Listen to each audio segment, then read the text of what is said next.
There's a kind of power most people will never understand. It doesn't announce itself, doesn't need to prove anything, doesn't even react. And that silence, that refusal to engage, that calm in the middle of chaos, terrifies people because they can't read it, can't manipulate it, can't control it. The world rewards noise, rewards the quick comeback, the instant reaction, the always-on availability. But here's what they won't tell you.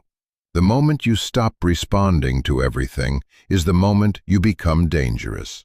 Not in aggression, but in presence. Not in what you do, but in what you refuse to do. And if you're ready to reclaim that kind of power, the kind that doesn't beg for validation, the kind that makes people wonder what you're thinking instead of telling them everything, then stay here, because what you're about to learn will change how you look, move through the world forever. We're living in the age of reaction. Someone posts something you disagree with, instant reply. Someone disrespects you, immediate defense. Someone challenges your opinion, 20-minute essay in the comments explaining why you're right. And all of it, all that energy, that time, that mental bandwidth goes into battles that don't build you, into conversations that leave you emptier, into proving points to people who were never going to change their minds anyway. Look around. Everyone's engaged. Everyone's got an opinion. Everyone's talking. And yet somehow, nobody's really saying anything of substance. They're just reacting, performing, responding to whatever the algorithm feeds them next. And the cost of this constant reaction is invisible at first. You don't notice you're losing ground. You don't realize you're being trained to need the response, to crave the validation, to feel anxious when you're not defending, explaining, justifying your existence. But here's the truth. Most of what demands your attention doesn't deserve it. Most of what triggers you is designed to trigger you. And every time you bite, every time you engage with the bait, you're giving your power away to people and platforms that profit from your distraction, from your division, from your desperate need to be heard. The Stoics understood something we've forgotten. Silence is not weakness, it's strategy. Marcus Aurelius wrote, "You have power over your mind, not outside events. Realize this, and you will find strength." That power, that strength, it doesn't come from controlling what people say about you. It comes from controlling whether you let it control you. And the first step, the most important step, is learning to respond to nothing. Not because you don't care, but because you care about the right things. Not because you're passive, but because you're deliberate, selective, intentional. You stop wasting words on people who aren't listening. You stop defending yourself to people who've already decided. You stop engaging in arguments that were never about truth to begin with. And in that space, in that refusal to play the game, something shifts. You stop being reactive, and you start being formidable. Let me show you what this looks like in practice. How responding to nothing becomes the foundation of a life that can't be shaken, a presence that can't be bought, a calm that unnerves everyone around you. The first principle is simple, but most people never master it. Understand that not everything deserves your energy. Every notification, every comment, every opinion thrown your way is asking for a piece of you, and most people hand it over without thinking. They see the alert, they feel the pull, and before they know it, they're typing, they're explaining, they're justifying. They're in a conversation they didn't choose, with someone who doesn't matter, about a topic that won't age well. Here's what that looks like. You post something, Someone misinterprets it, twists your words, calls you out publicly, and immediately your heart rate spikes. You feel the urge, the need to correct them, to set the record straight, to make sure everyone knows they're wrong. So you respond, and they respond back, and now you're in it, back and forth, each reply getting sharper, longer, more detailed. And 3 hours later, you're exhausted. You've spent half your day on something that won't matter tomorrow, that won't build anything, that won't move you closer to who you want to become. Meanwhile, the person who baited you, they moved on, 10 minutes after their first comment. They're not thinking about you, they're not losing sleep, but you are, because you took the bait, because you thought that response mattered, when really, it was just a tax on your attention. Epictetus said it perfectly. If someone succeeds in provoking, you realize that your mind is complicit in the provocation. Read that again. Your mind is complicit. You're not a victim of the trigger, you're a participant. And the moment you see that, the moment you realize you're choosing to engage, is the moment you can choose differently. You can see the comment, the insult, the challenge, and let it pass like wind through an open window. It came, it went. It changed nothing, because you didn't give it permission to land. This isn't about being cold or detached. It's about being selective. You're not ignoring everything. You're ignoring what doesn't serve your path, and that distinction changes everything. When you stop responding to noise, you create space for signal. You stop defending your worth to strangers, and you start building it in private. You stop performing your values, and you start living them. And quietly, without announcement, you become someone who can't be baited, who can't be thrown off, who can't be manipulated by cheap tactics. Because you've trained yourself to ask one question before you respond. Does this deserve me? And most of the time, the answer is no. The second principle cuts even deeper. Your silence makes people reveal themselves. When you stop reacting, when you stop rushing to fill every gap with words, something interesting happens. The other person keeps talking. And the more they talk, the more they show you who they really are. Their motives, their insecurities, their agenda. It all comes out when you're not there to interrupt it. Think about the last time someone tried to provoke you. Maybe they insulted you, questioned your character, made assumptions about your intentions. And if you responded immediately, you probably defended yourself, explained your side, tried to correct their narrative. But here's what you missed by doing that. You never got to see what they would do next, because your response gave them something to latch onto, something to argue against, something to twist. But when you say nothing, when you let the silence sit, they have nowhere to go except deeper into their own mess. They double down. They contradict themselves. They expose the fact that this was never about you.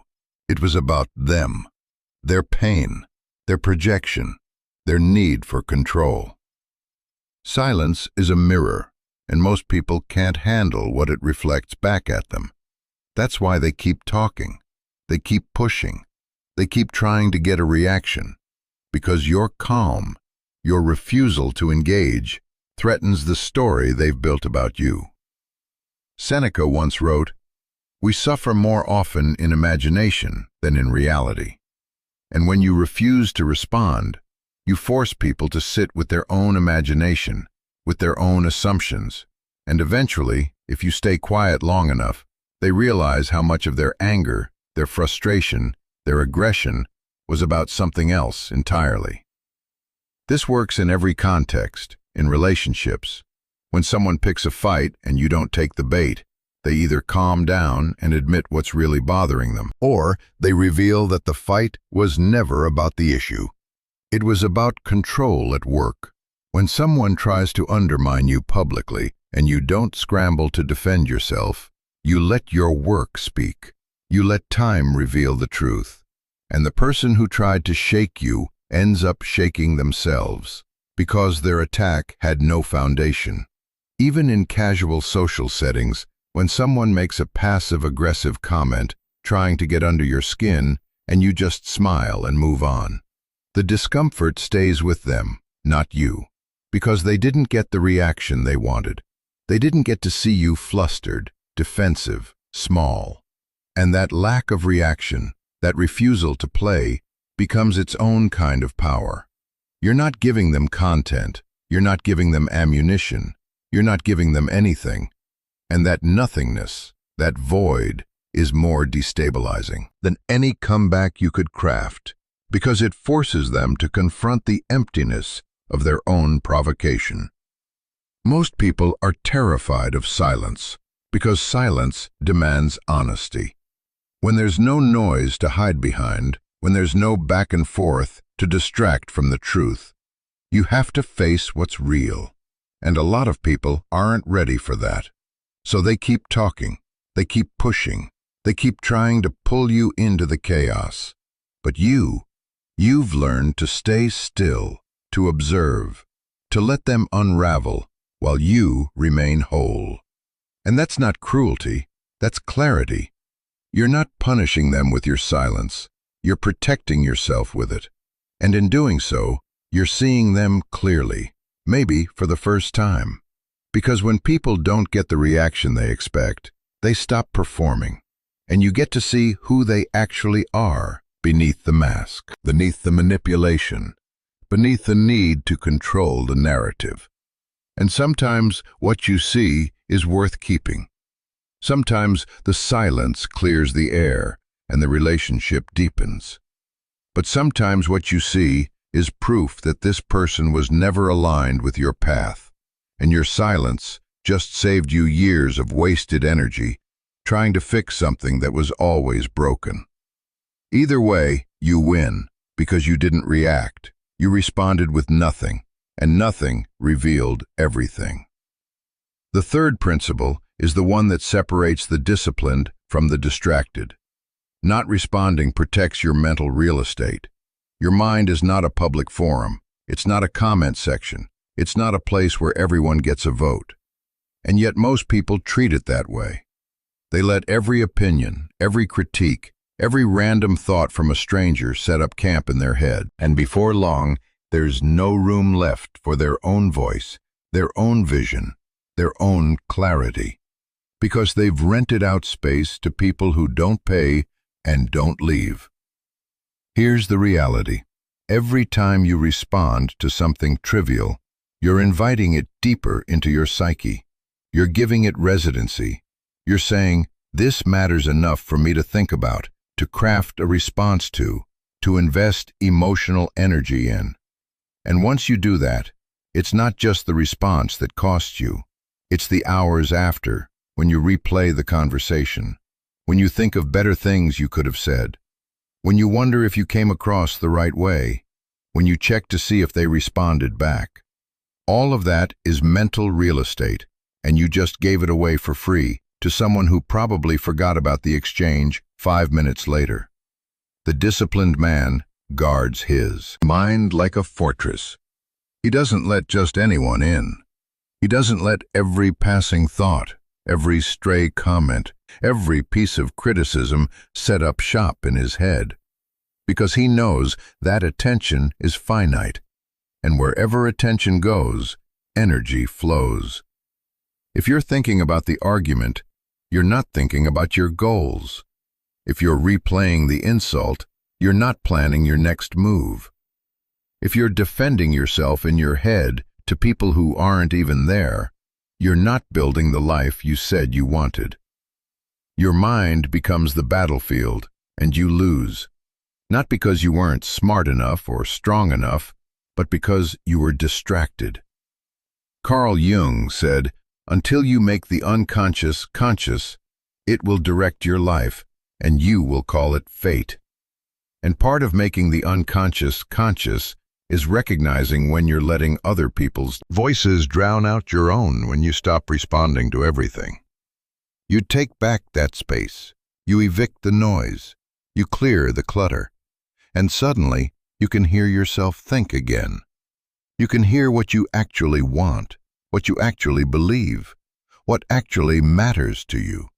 Not what you're supposed to want, not what gets the most likes, not what wins the argument, but what aligns with the man you're becoming. And that clarity, that quiet inner knowing, is worth more than every debate you'll ever win. Because debates fade, but clarity lasts. Clarity builds, clarity compounds. Think about the last week. How much of your mental energy went into things that didn't matter? How much time did you spend thinking about what someone said, what someone posted, what someone thinks of you? How much of your internal dialogue was just rehashing conversations, defending decisions, justifying choices? And here's the hard question.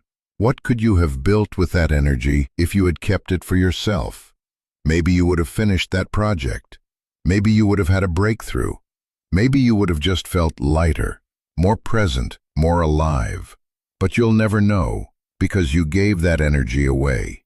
And the worst part, you gave it away to things that won't even remember you tomorrow. When you stop responding, you stop fragmenting your focus. You stop scattering your power across 100 meaningless interactions, and you start directing it toward one thing, the thing that actually moves the needle: your purpose, your growth, your peace. This doesn't mean you become unreachable or disconnected. It means you become intentional. You decide who gets access to your mind. You decide what thoughts are worth entertaining. You decide when to engage and when to let it go. And over time, that decision-making muscle gets stronger. You stop feeling guilty for not responding. You stop feeling like you owe everyone an explanation. You stop needing to defend your boundaries, because your boundaries aren't up for debate anymore. They just are. And the people who respect them stay. The people who don't reveal themselves. Either way, you win, because your mental real estate stays clean, stays focused, stays yours. Plato once said, "The first and greatest victory is to conquer yourself." And part of that conquest is learning that you don't have to entertain every thought that knocks on your door. You don't have to let every opinion, every judgment, every piece of external noise take root in your mind. You can acknowledge it, see it for what it is, and let it pass without letting it in. That's the practice. That's the discipline. And the more you do it, the more you realize how much of your suffering was self-inflicted. How much of your stress came not from what people said, but from how long you let it echo. How much of your anxiety came not from the event, but from the mental replay you couldn't stop running. When you stop responding, you stop replaying. And when you stop replaying, you start living in the present instead of the past. In possibility instead of resentment. In building instead of defending. Your mind becomes yours again. And that, my friend, is freedom. The fourth principle is where it gets uncomfortable. Responding to nothing forces people to respect your boundaries. Most people don't respect your time, your energy, your peace, because you've never made them. You've always been available, always responded, always engaged. And when you're always accessible, you become expected. You become ordinary. You become the person they can interrupt anytime with anything, because you've never said no. You've never created a barrier. You've never shown them that your attention has value. But the moment you stop responding to everything, the moment you become selective, people notice. And at first, they won't like it. They'll say, "You've changed," that you're distant, that you're acting different. And they're right. You have changed. You've stopped letting them treat your time like it's free. Here's what most people won't admit. Boundaries make them uncomfortable. Not because boundaries are bad, but because boundaries expose how much they were taking advantage of, your lack of them. when you stop answering every text immediately, when you stop jumping into every conversation, when you stop being available for every trivial request, people feel it, and their discomfort, their frustration, their accusation that you're being cold is just their reaction to the fact that they can't access you the way they used to. And that's not your problem. That's feedback. That's information about who was in your life for convenience versus who was there for connection. Seneca wrote, "Associate with people who are likely to improve you. Welcome those who you can improve." A relationship of this sort brings mutual benefit, and the people who get upset when you set boundaries, when you stop responding to every little thing, those aren't the people who improve you. Those are the people who were using you for emotional labor, for distraction, for validation. And now that the tap is off, they're scrambling. Some will adjust. They'll realize you're serious. They'll start valuing the time you do give because it's no longer unlimited. And those relationships will deepen. They'll get better because now they're built on respect, not expectation. But others won't adjust. They'll double down. They'll guilt trip you. They'll make you the villain in their story, and that's your cue to let them go. Because anyone who can't respect your boundaries doesn't respect you. They respect the version of you that serves them, and the moment you stop serving, they disappear. And good, let them.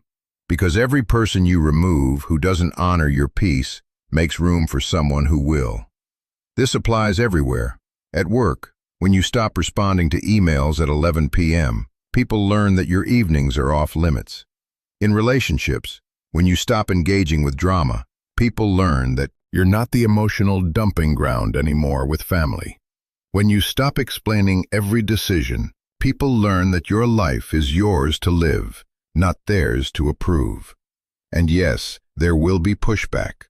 Yes, there will be tension. But that tension is necessary, because it's the friction that carves out space for you to breathe. The people who love you, who genuinely respect you, will understand. They might not like it at first, but they'll adapt, and the relationship will be healthier for it, because now it's built on mutual respect, not one-sided availability. The ones who can't adapt, the ones who keep pushing, keep demanding, keep trying to guilt you back into old patterns, those are the ones teaching you the most valuable lesson. Not everyone deserves access to you, and your silence, your non-response, your refusal to engage is the boundary they need. To hit, to realize, you're no longer operating on their terms. You're operating on yours. There's a quiet power in being hard to reach, not because you're playing games, but because your time has value, because your energy is sacred, because your peace isn't negotiable. When people know they can't just pull you into their chaos anytime they want, they start treating the time they do get with more care. They come correct. They come prepared. They come with respect. And if they don't come at all. And honestly, that's the filter you need, because life is too short to spend it managing other people's emotions, explaining yourself to people who weren't listening anyway, or defending boundaries that should have been obvious from the start. When you respond to nothing, you're not being rude, you're being clear. This is my time. This is my energy. This is my life, and I decide how it's spent. Not you, not them, not anyone who thinks their urgency is your emergency. Aristotle said, "Knowing yourself is the beginning of all wisdom." And part of knowing yourself is knowing what you will and won't tolerate. Knowing when to engage and when to walk away.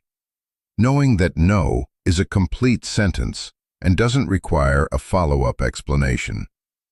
Your boundaries don't need justification. They need enforcement.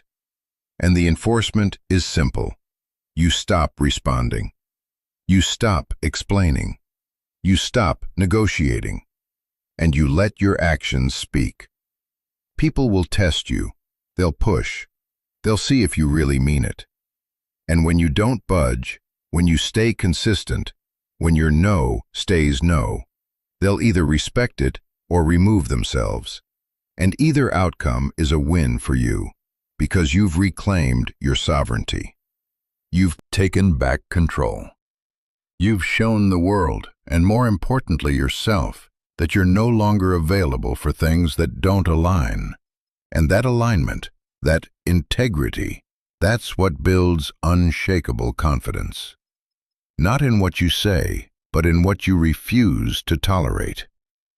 The fifth principle is the one that changes how you move through conflict entirely. Non-response is the ultimate power move in any confrontation. Think about the last time someone tried to provoke you, tried to pull you into an argument, tried to get you emotional and reactive. What did they want? They wanted a reaction. They wanted to see you flustered, to see you defensive, to see you lose your composure. Because in that moment, when you're scrambling to defend yourself, they have control. They've pulled you out of your center, and now you're operating on their terms, playing their game by their rules. And even if you win the argument, you've lost something bigger: your peace, your time, your mental clarity. But when you don't respond, when you refuse to take the bait, when you stay calm and unmoved, you flip the entire script. Suddenly they're the one off balance. They threw the punch, and you didn't even flinch. And that does something to them. It rattles them. It confuses them. Because their tactic didn't work, and now they don't know what to do next. Most conflict is just emotional theater. People aren't looking for resolution. They're looking for reaction. They want to see you hurt, angry, defensive, because it validates their own emotions. It confirms that they got to you, that they have power over you. But the moment you stay silent, the moment you refuse to give them the emotional reaction they're fishing for, that power evaporates. They're left standing there, shouting into the void, and the void doesn't shout back. It just is. And that calm, that refusal to participate in the chaos, is more intimidating than any comeback you could deliver. Epictetus taught his students, "Remember, you are an actor in a play, the character of which is determined by the playwright. If he wants it short, it is short. If long, it is long. If he wants you to act a beggar, act even this role skillfully, or a cripple, or a public official, or a private person. Your job is to act your given role well. The selection of that role is another's." What he's saying is, you control your response, not the situation, not what people throw at you, not the insults, the provocations, the traps, but how you respond. And if your response is nothing, if you choose to stay still, to observe, to let the storm pass without joining it, you've mastered the only thing you ever had control over: yourself. Here's what this looks like in practice. Someone calls you out publicly, tries to embarrass you, insults your character, and everyone's watching, waiting to see what you'll do. The old you would have fired back, would have defended, would have explained. But the new you, the one who's learned the art of dangerous calm, you say nothing. You don't ignore them in a way that looks weak. You acknowledge it, maybe with a slight nod, maybe with a look that says, "I see you." And then you move on. You don't engage. You don't explain. You don't justify. And that non-response, that silence, says more than words ever could. It says, "You're not on my level." It says, "I don't need to defend myself to you." It says, "I'm so secure in who I am that your opinion doesn't shake me." And that confidence, that stillness, it makes everyone in the room reconsider suddenly the person who attacked you. Looks desperate, looks small, because they swung hard and you didn't even move. You didn't need to, because you're not operating from a place of insecurity. You're operating from strength, from groundedness, from a center that can't be rattled by noise. This works in relationships too. When someone picks a fight trying to drag you into an emotional spiral and you refuse to engage, you don't fight back. You don't defend. You just stay calm, stay present, and let them exhaust themselves. Eventually, they run out of steam because conflict needs two people, and you're not playing. And when the dust settles, when they've burned through their anger, they're left facing the truth that this was never about you. It was about them, their pain, their frustration, their inability to regulate. And your non-response forced them to see that your silence became the mirror, and mirrors don't lie. Some people will apologize, will realize they projected, will come back with humility. And those moments, those are where real connection happens. Because you didn't match their chaos, you stayed steady, and that steadiness created space for truth. But others won't apologize. They'll double down. They'll walk away. They'll paint you as the villain. And that's fine too, because you don't need their narrative. You have your peace. And peace is more valuable than being right. The Stoics knew this deeply. They knew that the person who can remain calm while everyone around them loses their mind is the person who holds the real power. Not loud power, not aggressive power, but quiet, unshakable, immovable power. The kind that doesn't need to announce itself because it's felt. Marcus Aurelius wrote, "How much more grievous are the consequences of anger than the causes of it." And when you refuse to respond, when you refuse to let anger dictate your actions, you sidestep the consequences entirely.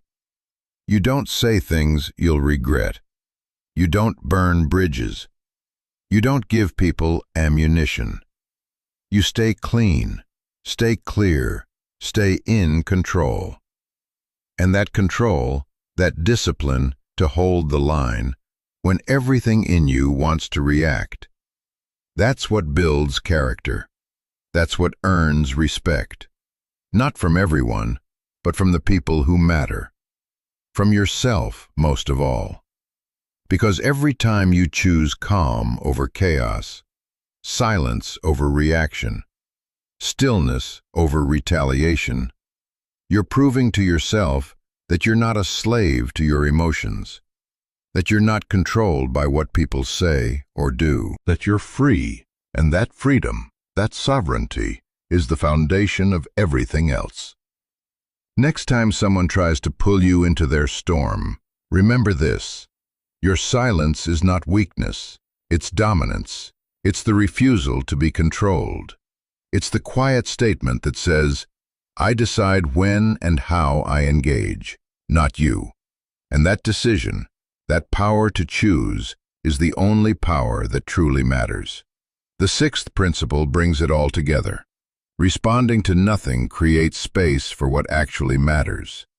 Every time you say no to distraction, to drama, to pointless engagement, you're saying yes to something else, to focus, to clarity, to progress.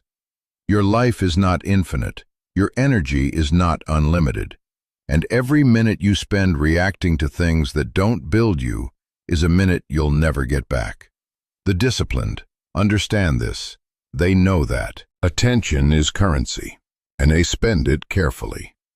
They don't waste it on arguments that lead nowhere, on people who don't reciprocate, on noise that drowns out signal. They protect their mental space like it's sacred, because it is. When you stop responding to everything, you create margin, room to think, room to create, room to reflect. And in that space, you start to notice things you couldn't see before, patterns, opportunities, truths that were always there, but hidden beneath the noise because you were too busy, too reactive, too plugged in to the chaos. And now that you've stepped back, now that you've reclaimed your attention, you can finally see the path ahead. Seneca wrote, "It is not that we have a short time to live, but that we waste a lot of it. And the biggest waste isn't always the obvious stuff, the scrolling, the binging, the procrastination. Sometimes the biggest waste is the invisible tax, the mental energy you spend on things that never mattered, people who never cared, situations you can't control. Every pointless argument, every defensive explanation, every moment spent trying to convince someone who wasn't interested in understanding. That's time, energy, life you'll never recover. But when you respond to nothing, when you filter ruthlessly, when you protect your peace, you get that time back, not literally, but energetically, mentally, spiritually. You wake up lighter. You move through your day with more clarity. You go to bed knowing you didn't fragment yourself across a dozen useless battles. You stayed whole. You stayed focused. You stayed aligned. And that alignment is what allows you to actually build something, to make progress on the things that matter, to show up for the people who deserve it, to invest in yourself in ways that compound. Because you're not leaking energy anymore. You're directing it, and direction is everything.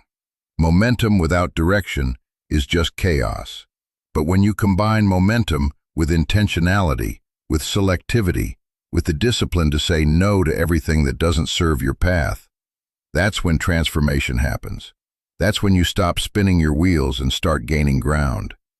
Think about the people you admire, the ones who seem unshakable, who move with purpose, who don't get pulled into petty drama. They're not superhuman. They've just learned to protect their attention. They've built systems, boundaries, habits that keep the noise out and the signal clear. They don't engage with everything because they know that everything is a trap designed to keep them stuck, reacting instead of creating, consuming instead of building, defending instead of advancing. And they've decided that their vision matters more than their ego. Their peace matters more than being right. Their progress matters more than the approval of people who don't even know where they're going. That's the shift. That's the art of responding to nothing.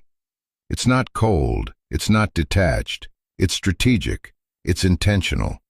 It's the choice to invest your finite energy into infinite returns, instead of wasting it on finite distractions that evaporate the moment you look away.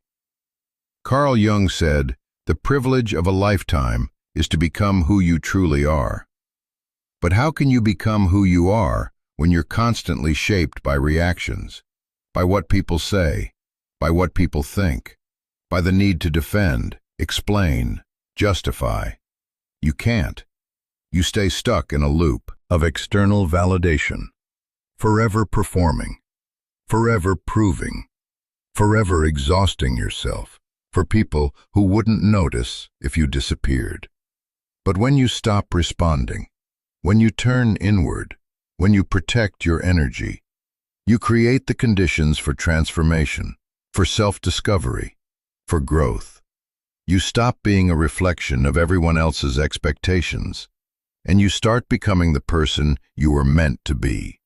And that person doesn't need to respond to everything, because they're too busy building something real. The seventh and final principle is the one that ties everything together. Responding to nothing is not avoidance, it's mastery. Some people will misunderstand. They'll call you cold, distant, unavailable. And let them, because their misunderstanding reveals more about them than it does about you. They're used to access. They're used to reaction. They're used to pulling people into their chaos. And when you refuse to play, when you stay calm, when you choose silence over spectacle, it unsettles them. And that discomfort they feel isn't your responsibility. It's their confrontation with the fact that they can't control you anymore. Mastery isn't about shutting down. It's about showing up differently. It's responding from a place of strength, not weakness. From choice, not compulsion. from clarity, not confusion. You're not ignoring the world. You're engaging with it on your terms. You're deciding what deserves your energy and what doesn't. And that discernment, that ability to filter, that's what separates the reactive from the disciplined, the distracted from the focused, the ordinary from the exceptional. Because most people are on autopilot. They see the notification, they respond. They hear the insult, they defend. They feel the emotion, they act. And they call that living. But it's not living. It's reacting. It's being pulled in 100 directions by forces that don't care about your well-being, your growth, your peace. Mastery is the opposite. Mastery is the pause, the breath, the decision to let the wave crash without letting it pull you under. Marcus Aurelius spent his life practicing this. He was the emperor of Rome, surrounded by politics, betrayal, pressure, constant demands on his attention. And yet, in his private writings, he reminded himself again and again to stay centered, to not be disturbed by externals, to focus on what he could control. He wrote, "The impediment to action advances action. What stands in the way becomes the way." And what he meant is this: the things that try to provoke you, the challenges, the insults, the chaos, they're not obstacles to your peace. They're opportunities to prove it. Every time you choose not to respond, you're strengthening that muscle. Every time you stay calm in the storm, you're deepening that foundation. And over time, that practice, that discipline, becomes who you are. It's not something you think about anymore. It's just how you move through the world, with quiet authority, with unshakable presence, with the kind of calm that makes people stop and wonder, how did they get like that? And the answer is simple, but not easy. You stopped responding to everything, and you started responding to what matters. You stopped letting the world set your pace, and you started setting your own. You stopped defending your worth, and you started building it. And somewhere along the way, without announcement, without applause, you became dangerous, not to others, but to them. Chaos that used to control you, because now it has no grip. Now it's just noise. And noise doesn't move mountains. Discipline does. Focus does. Mastery does. So here's what I want you to carry forward. The next time someone tries to bait you into an argument, pause. The next time you feel the urge to defend yourself to someone who's already decided, ask yourself, does this deserve me? The next time the noise gets loud, and it will, remember that your silence is not surrender. It's power held in reserve. It's the calm that unnerves. It's the stillness that wins, not because it dominates, but because it refuses to be dominated. You don't owe the world constant reaction. You don't owe strangers explanations. You don't owe your peace to people who profit from your chaos. What you owe yourself is clarity, focus, alignment, and the discipline to protect those things at all costs. Epictetus said it best. Wealth consists not in having great possessions, but in having few wants. And the same is true for your attention, for your energy, for your life. The less you give away, the more you have to build with. The less you respond, to the more you can focus on. And that focus, that ruthless, intentional focus, is what creates everything worth having. Depth, confidence, mastery, peace. The world will keep pulling, keep pushing, keep testing. And that's fine. Let it do what it does. You stay still. You stay centered. You stay aligned. Because you've learned the ancient art of dangerous calm, the art of responding to nothing. And in that nothing you've found everything that matters. Stay focused, stay grounded, and remember the quiet work you do today. The discipline to hold the line when everyone else breaks is shaping the strength they'll need never see coming.